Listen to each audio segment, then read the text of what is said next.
You see, when I was growing up, I came from a family where my dad wasn't particularly handy. He didn't do a lot of stuff around the house. He wasn't mechanical. I always loved that stuff, but when I became older, I had to learn that stuff myself. When Beth and I were first married, I wanted to build a headboard for our bed. And so I watched some people that were skilled with woodworking, and I wasn't very talented. But I started to figure out, okay, what am I supposed to do in this situation, and how am I supposed to make all this come together? And for me, I watched people who do things like sanding wood. It seemed like when I watched them, people who were really good at it, there was almost a loving approach they took to sanding the wood that they were getting ready for whatever project they were working on. And I would watch them like people who were really detailed and who knew what they were doing, and they seemed to have this very methodical, very detailed approach about how they sanded their wood, and the careful detail appeared to me almost to be a loving act of, I love what I'm doing, and I love even what I'm trying to bring out of this wood, and so I'm going to make sure that I do this in detail, and I'm going to make sure that I do it right. And so when I grabbed the wood that I was using to make that headboard, I started to watch what they were doing, and I said, okay, I can do that.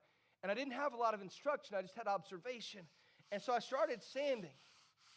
And after a while, if you ever hand sand anything, after a while, you start to feel the cramping up, and it gets a little bit uncomfortable, so you try to move positions a little bit. At some point, I moved the position of the way that I was angled, and I started to sand not like this, but like this against the grain. And I didn't know what was happening, but when you go against the grain, it's why they tell you to stand with the grain. When you go against the grain, you're breaking up the wood fibers of that wood. And you're bringing out imperfections by the actions that you're performing on that piece of wood.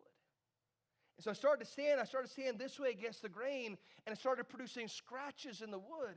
And I said, that doesn't look right. And if you've ever been there before where you did that, you sanded it the wrong way, and then you stain it, the imperfections are even more noted. For some of us, we try to apply sandpaper in people's lives. But we come in and we start to sand, and we're doing a good job for a little bit. But we fall more in love with the sandpaper than we do in the finished product.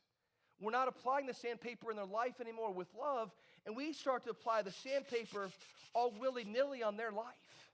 And we think, well, they need truth, they need truth, they need truth. And they do, but they also need grace. And both of those things have to coexist. We have to have truth and we have to have love. And when we apply sandpaper without love, all we do is bring imperfections out of the wood. And it doesn't help anybody. If anything, it makes the situation worse. I'd have been better not to sand the piece of wood than to stand in the wrong direction. But if I approach this and say, what this piece of wood needs right now is a sandpaper of discipline, but I want to do so in a way that brings about love. What I do, and I want us to get this because this is such a big deal in this discussion. I am not making this piece of wood beautiful. God already did that. I'm just removing the imperfections so that the beauty becomes apparent to the world.